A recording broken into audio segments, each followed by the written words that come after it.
India has been developing a complex digital landscape for the past few years, and we have been facing challenges of keeping up with the technology.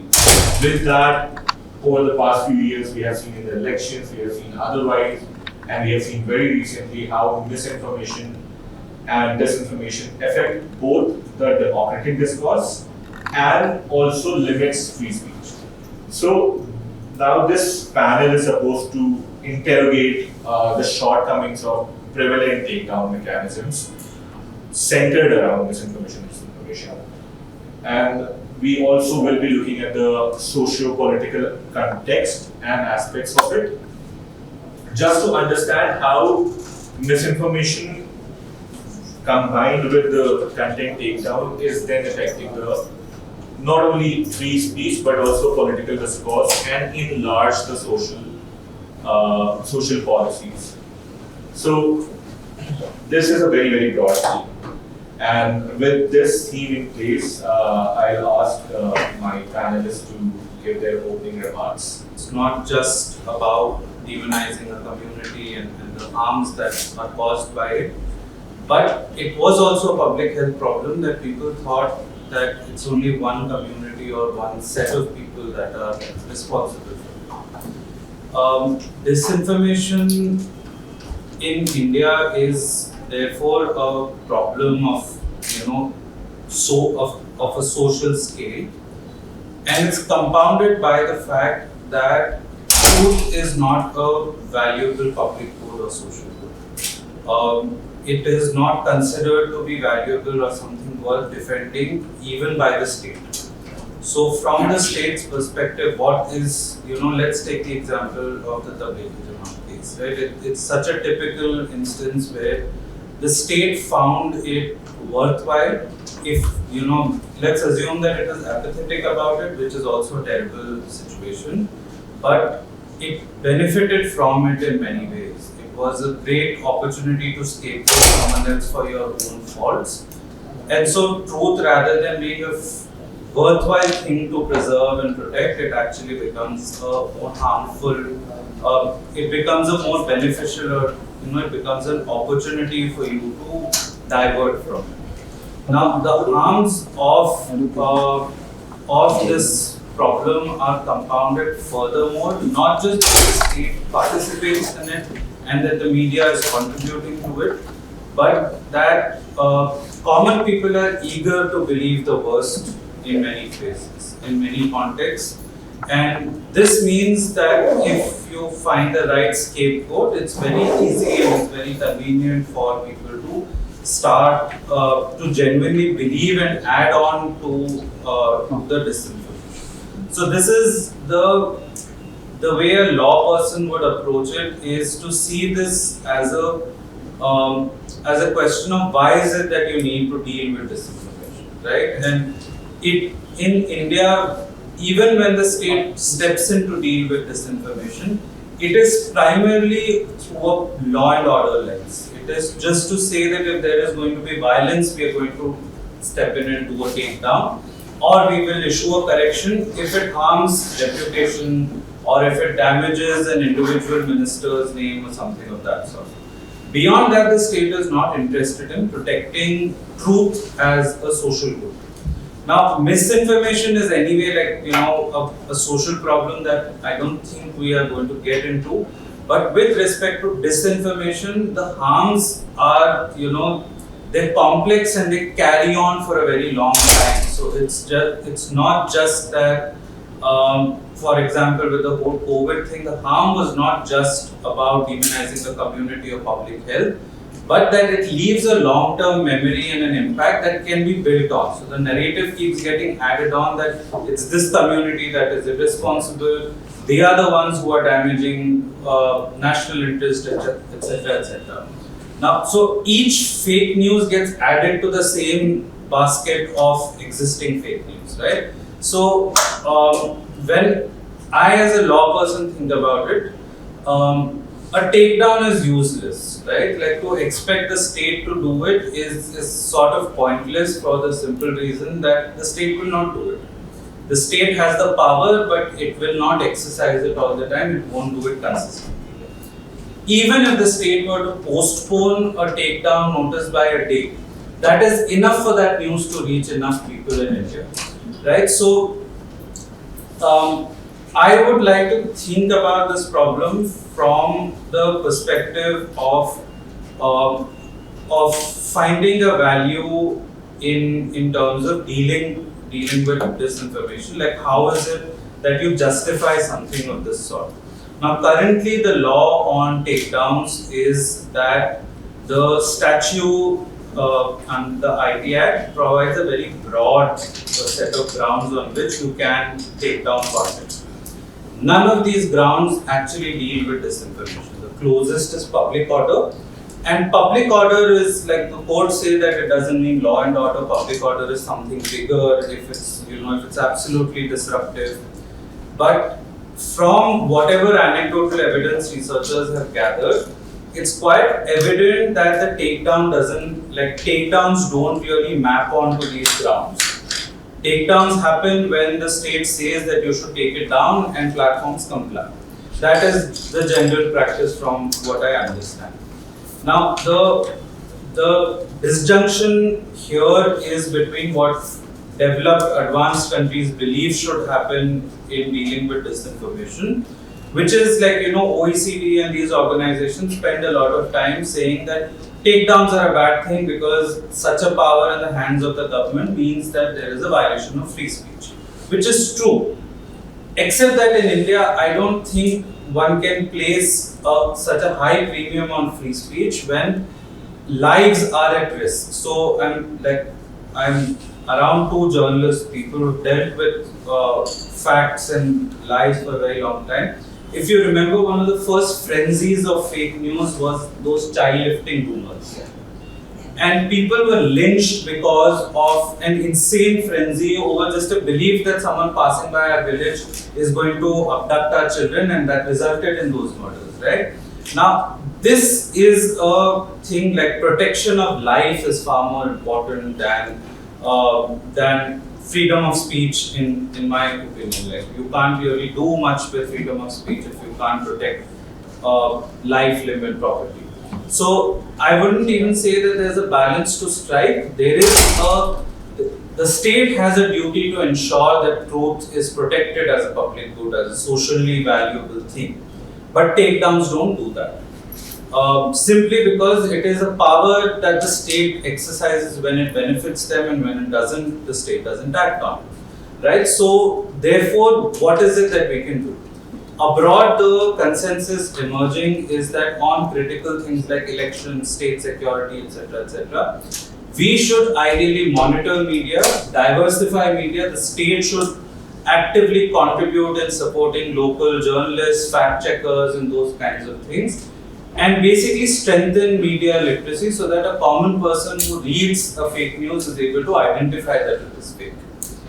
I don't think we are there yet. Like, forget media literacy, there is an actual eagerness to believe fake news, right? Like, there is a social incentive to spread all kinds of things if they are catchy, if they are interesting. So, therefore, I'm skeptical of those models that say that counter speech is the answer. The harms of disinformation are social. They are not limited to just a fake thing about something harmless. So just imagine that the amount of, if any of you have older parents, you would know that the amount of stuff on YouTube dealing with health issues and remedies and those kinds of things, they actively damage lives. Therefore, to think about this only as a question of media pluralism or media literacy does not make sense. I don't have very clear answers, but one of the things that I did think about is from an admin law perspective, which is my field, that the law should not allow for such broad categories like public order or sovereignty and things like that. If you are dealing with disinformation, then the law must say that a takedown must happen only on grounds of disinformation. And disinformation, like misinformation, is where a likely harm is to happen. It's not just an open-ended, it's not just a lie that may result in harms. The second thing is obviously that we need to approach the question of media literacy and those kinds of things. But the state has no interest in doing it. It's actually harming the state's interest to have a media literate population. And therefore, like I'm concluding with this, that what I had in mind is to have constitutional fourth branch institutions. For example, the Election Commission is one of those, and before recently, it was a fairly independent entity. Yeah. There are many countries where you have media authorities or media regulatory institutions that are constitutionally independent, and their job is this sort of a role. It's not a regulatory role in so much as encouraging and developing a media system that can sustain or at least deal with falsity effectively. These platforms also,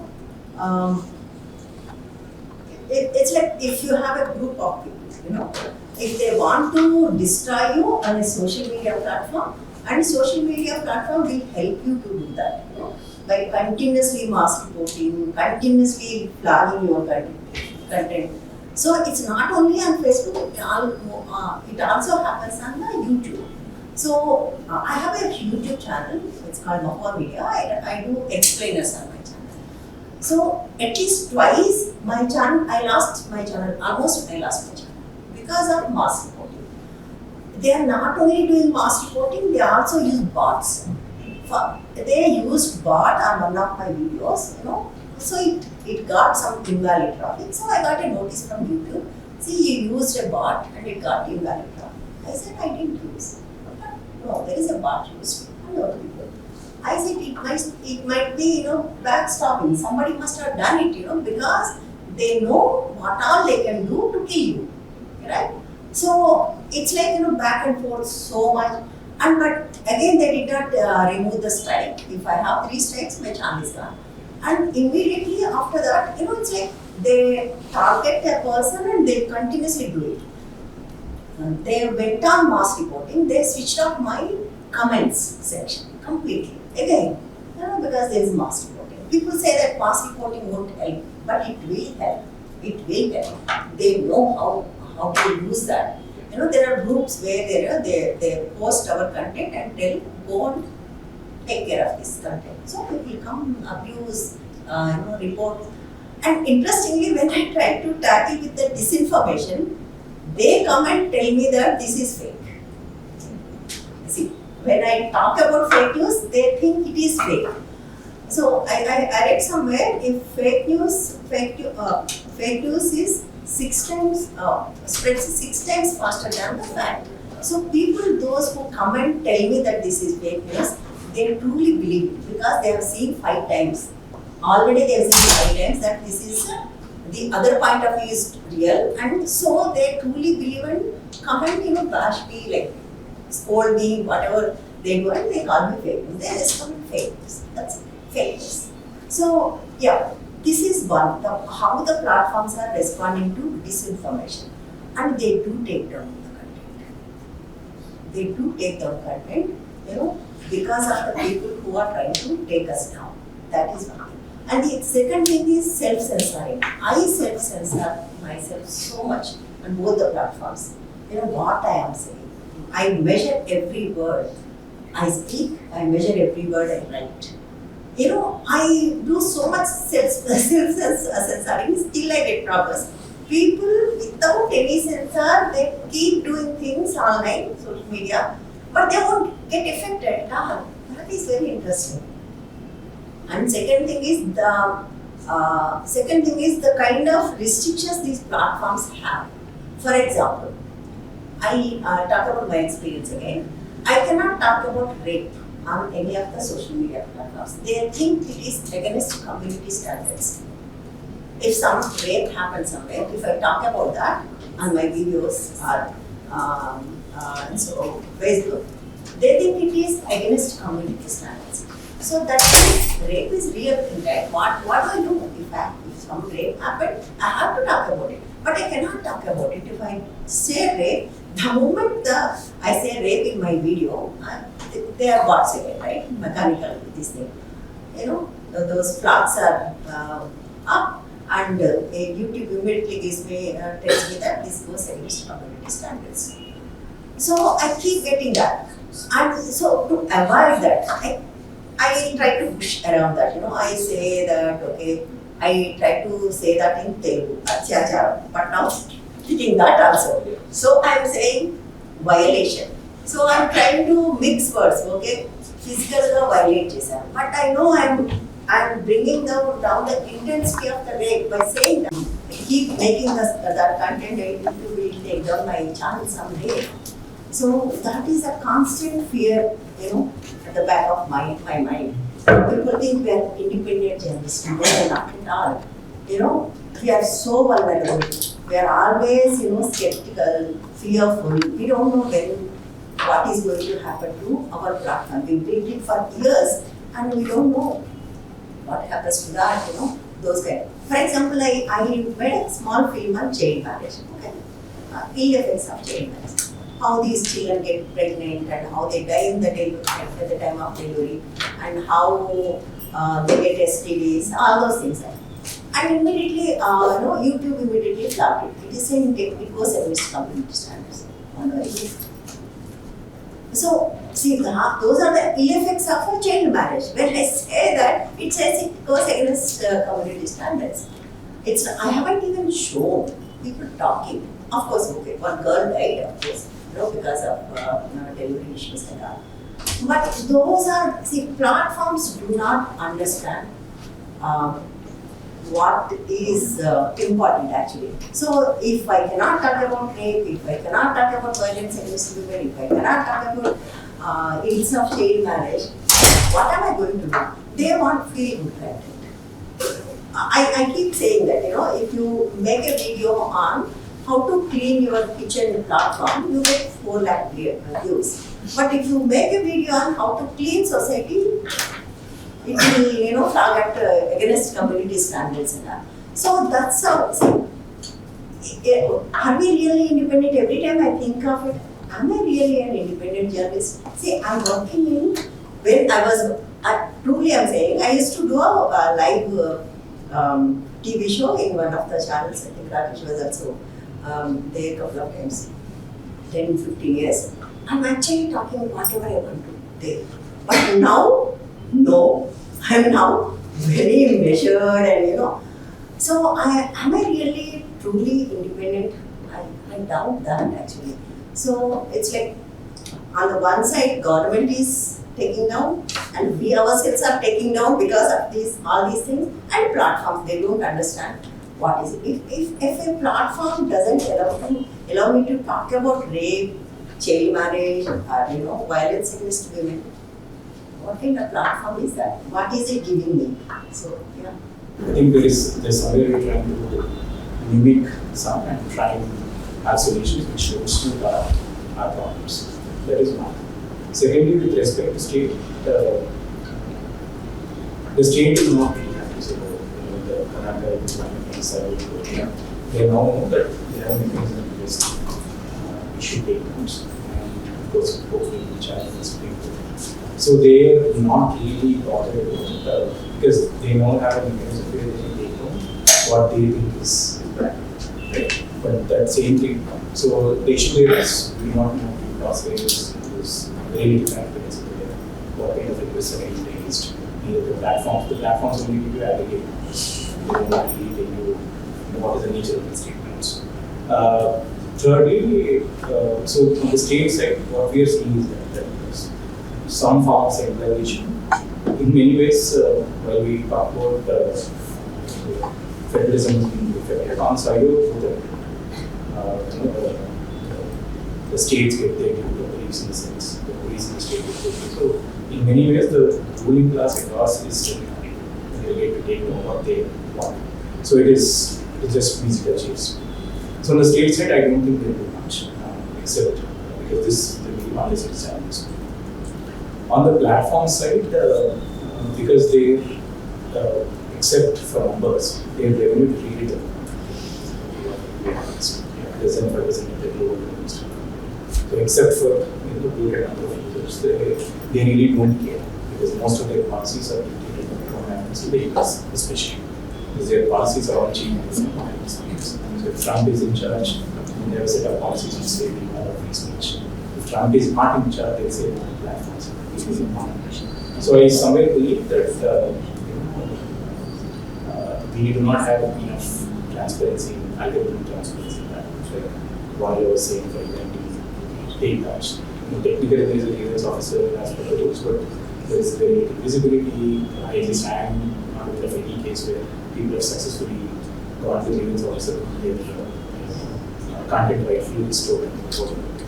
So that way, platforms are kind of tuning to pleasing the government, the local governments in some ways, but largely their policies are still dictated to governments in this. Coming to the fact-checking landscape, so now fact-checking ideally should exist as an independent. It's part of what journalists do. It has emerged because of the way the decay happened in India. So people had no choice rather than the independent institutions to come up with something known as fact-checking. Yes. And obviously, in a lot of things that news media does not really cover, there's a proliferation of, for example, scams. So usually it's out of scope for the media. So as an entity, even this industry is facing negativities because of what is happening in the West. Like I said, Europe is going in a different direction, the US is going in a different direction, and we still do not know where India stands. So it's very, very for takedowns, I wouldn't believe takedowns. It won't work. Unless, of course, like I was saying, they're absolutely harmful and they are timely, etc. The better way of doing this is labeling.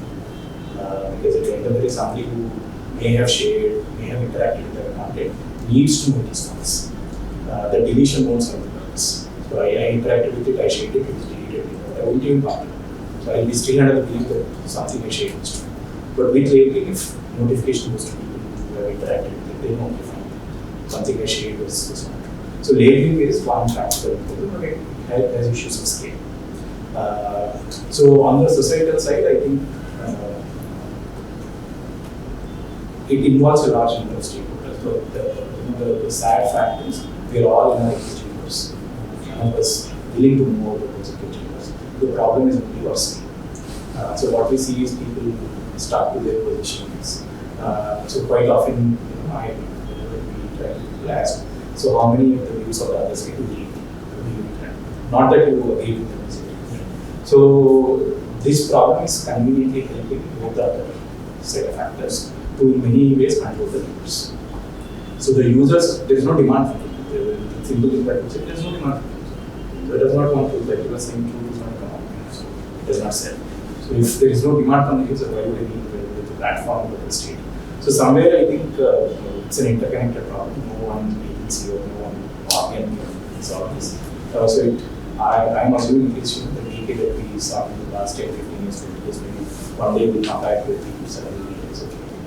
And with the AI, I think that we'll soon reach there. Then everyone is a victim.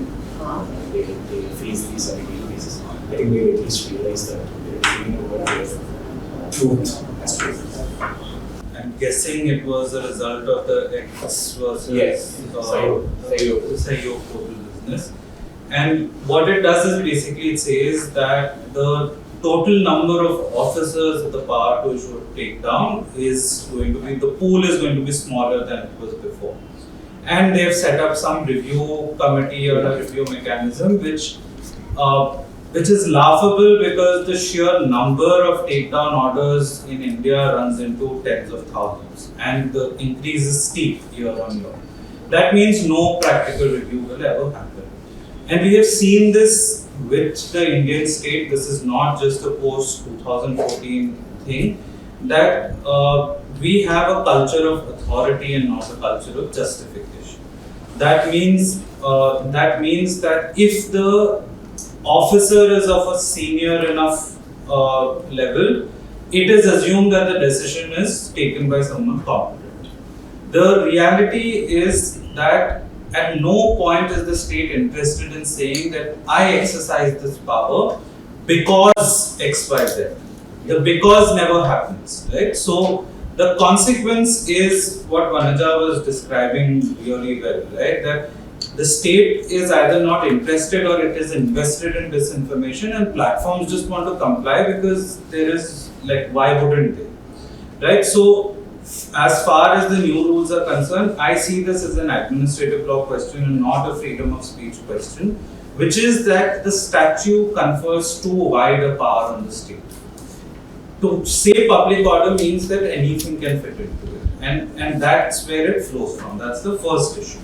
The second is that unless the person exercising that power is separated from the person reviewing or taking or authorizing that decision, you will always end up in a situation where all kinds of speech is regulated and all kinds of actions that the state finds to be undesirable are acted against. Now, basically what one is looking at is some form of a warrant system at a minimum, so that it's a court that gets to at least say that this is not okay.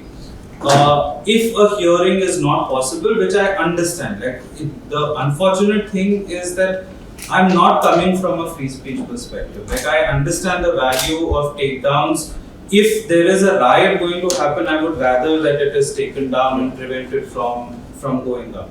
But unfortunately, that's exactly when the state doesn't act. Like, right? So it's like the Delhi violence is a great case of it, 2020.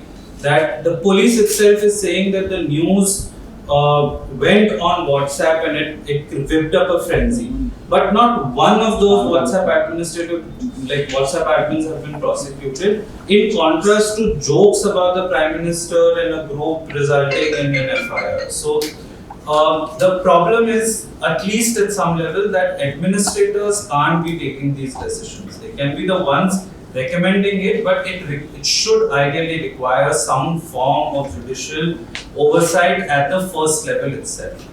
The second corrective mechanism that the amended rules don't go far enough in dealing with is this whole business of local administrative efforts, right? Because a takedown should ideally be the last thing, or a thing that is timely, that you need it right now and you're doing it. There were at least some efforts by police stations in many parts of Telangana and various other states where they themselves joined WhatsApp groups, and the hope was that they are going to at least be able to catch fake news at the right time and prevent it. And it worked to some extent. But the problem with that is also that it reduces trust in the state, because if you know that a cop is part of your WhatsApp group, you're not going to speak your mind. It's the same thing with any platform where you think it is being surveilled. You're not likely to speak freely. So it is a complex issue, but to come back to your question, the real issue is not free speech, in my opinion. I'm sorry, this is this is blasphemy, but if public safety is the issue, then the proof is, you must demonstrate that it actually creates public safety, rather than making you feel unsafe about what you're posting, what you are writing. That's the way I would frame it. And the only reason why they upheld 69A in that case was because there are some form of safeguards, which is not true. But the way in which you can deal with it is to say that if your problem is disinformation, then the statute should say disinformation. It can't be a broad category like public order. The second problem is that you can't do away with the takedown power. It is something that the Indian state at least will need in some form or the other. The way in which you deal with it is that you narrow down the grounds and you narrow down the decision-making process itself. That even when the ground is disinformation, not all misinformation, not all fake news or false information becomes disinformation. There has to be some way to demonstrate a harm. That is when the state comes in and issues a takedown. That's how I would see this issue. We have seen that appeals act as them to GSE appeals, as you mentioned, and the answers is, as you know, the same. We could not get those pages or even that one video to be blocked. So that brings me to the question on how do you think, so this is your experience on how this is helping. how do you think such opaque and non-transparent rules affect the vulnerable groups that could be gendered or community specific, and how does that again affect the participation in democratic discourse, as you have also addressed slightly should be transparent. That is one thing we need to demand all these platforms. They don't, when they take down, when, as we said, how many appeals we make, we never get our content. And they will not change their decision. We feel so weak. And it's not just vulnerable, very weak, There's this platform, and I cannot go out there. In the last session, someone was suggesting why should we use those platforms? What else we have? See, mainstream media is completely, gone. We cannot enter. We are not allowed to enter also. And this is the only place where we can, operate. So we have to operate. So because we have to operate here, we need to demand these platforms for more transparency. When they are saying this goes against community standard, when they are saying this is not against community standards also, some horrible content is not against community standards, and this is community standards. So we need more transparency and region specific also. It's like universal. No, that won't help actually. All these platforms, they need to understand it. Rakesh was saying it's only numbers, they are not getting any money. From all the social platforms. Significant revenue? No, but there will be time they will get revenue, right? They will be there. No, because there's not close way between their numbers also. Yeah, There's no direct. yeah. They need us. See, No, we need platforms and I'm saying we need those platforms and they also need us, right? And so we need to find a solution with the platforms first. That's what I feel. See, governments come next. Governments of course, governments are using these social media platforms to spread fake news, to label legitimate journalism as fake news. It's like most of the labeling happens with the legitimate journalism, like dissent. The dissent is considered as fake news, right? So if, for example, what happened in Delhi, no mainstream media is talking about, intelligence failure. So if it's only independent journalists who are talking about intelligence failure. The moment we talk about it, they come and, it goes everywhere. This is anti-national, this is fake news. See, when they say that, platforms are also reacting to that. That's what I'm saying. When they come in a big number and saying that, platforms are responding positively to it. That is the issue. So that's why we need these platforms to be more transparent. Yeah, I think that will help, I guess. At one point, I don't know. I don't know whether I answered your question. Yeah. Fact checking is technologically enabled, and by that I mean that you are using these technologies to first of all reach the probable fake news, as the Telangana state has done through administrative police officers towards our group. Obviously, that has its own problems. But just for addressing disinformation, how do you think we can help? to an extent, yes, but that's not the solution. That's all. Especially for so people can just take a picture of this room and narrate their history. No AI, no technology, unless of course it has impact. When whatever we have is in the last 8-10 years of very little, not all avenues are covered. Yeah. Because like I said, it is not an industry itself, no user base.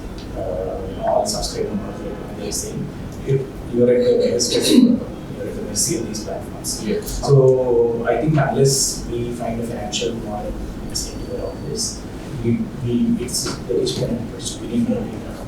But the data won't come unless somebody is incentives. So technology only to an extent. Yes, some platforms are already doing it. That is not enough. Where you have a piece of content which is already labeled as misleading or false. You expand that. They have technology. But in a case where context is everything, I think it's slightly more difficult. Because the same picture might have gone viral in 5 different ways. So that is the unique challenge that we're facing. And the second part I just wanted to add on to, I think the the powers of the state, obviously you cannot control and take down powers are in some ways imminent in India. The only way to do that is ask them to follow the process and put everything in public. That's the only antidote. If an officer who knows that an issue will take down, is to go into the public doing something will watch money, because the rules in some ways talk about a reasoned order. Somebody is going to read the rules. I think at least that fear will tell them, okay, this does not take the power, this makes them.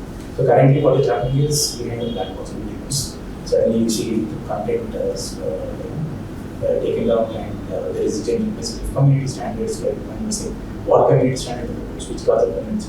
I think if we get into those details, it will be much more focused, and it automatically will make whoever has that power of takedowns much more circumspect and not use his powers on it.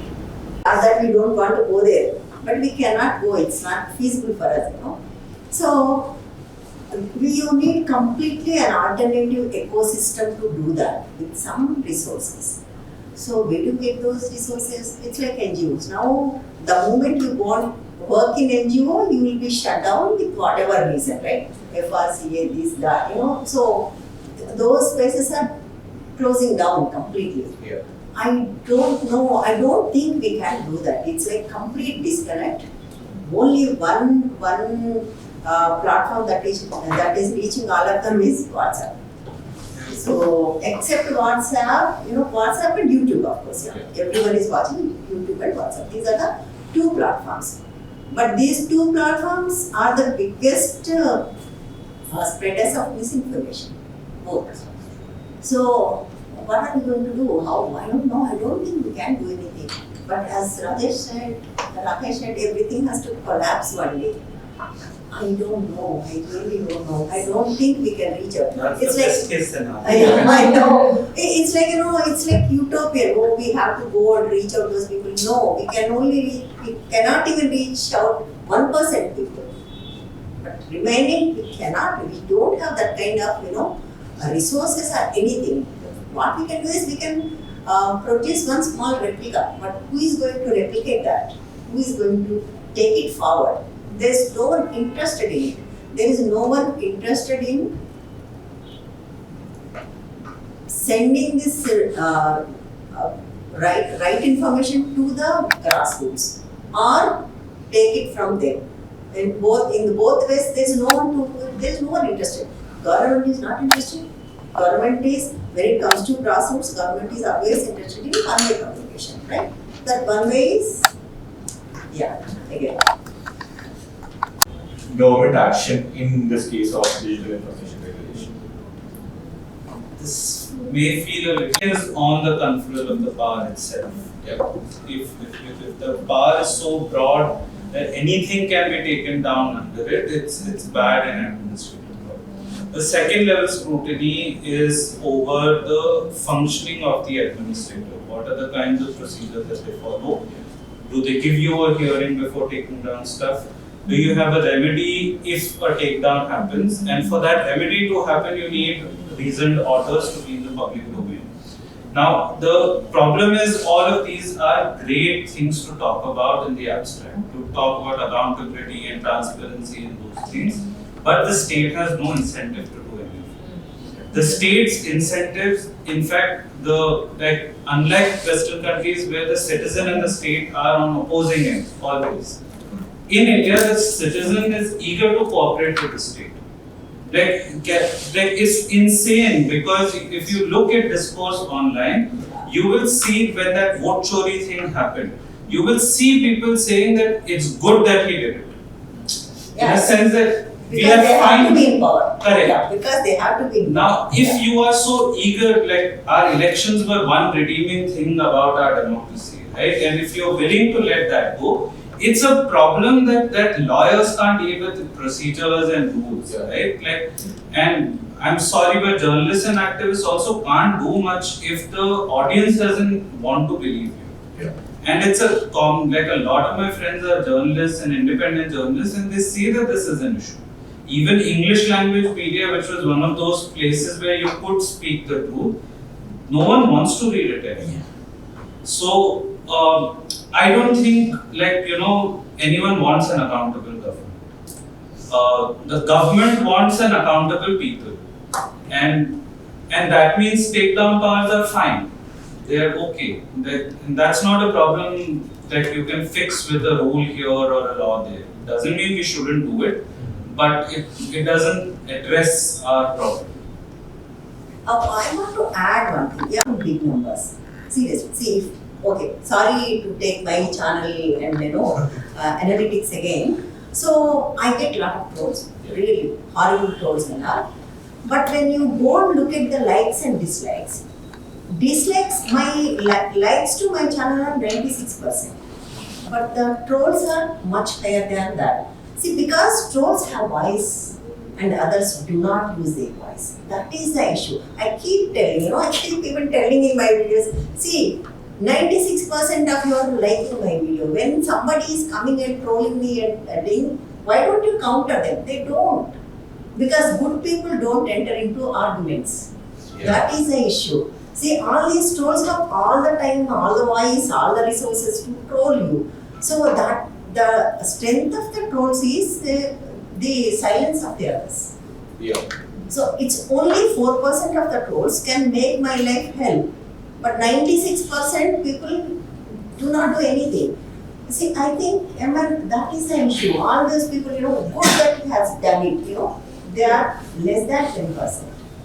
But they have voice and resources. Just to add to, I think contract, I don't think there is good strong.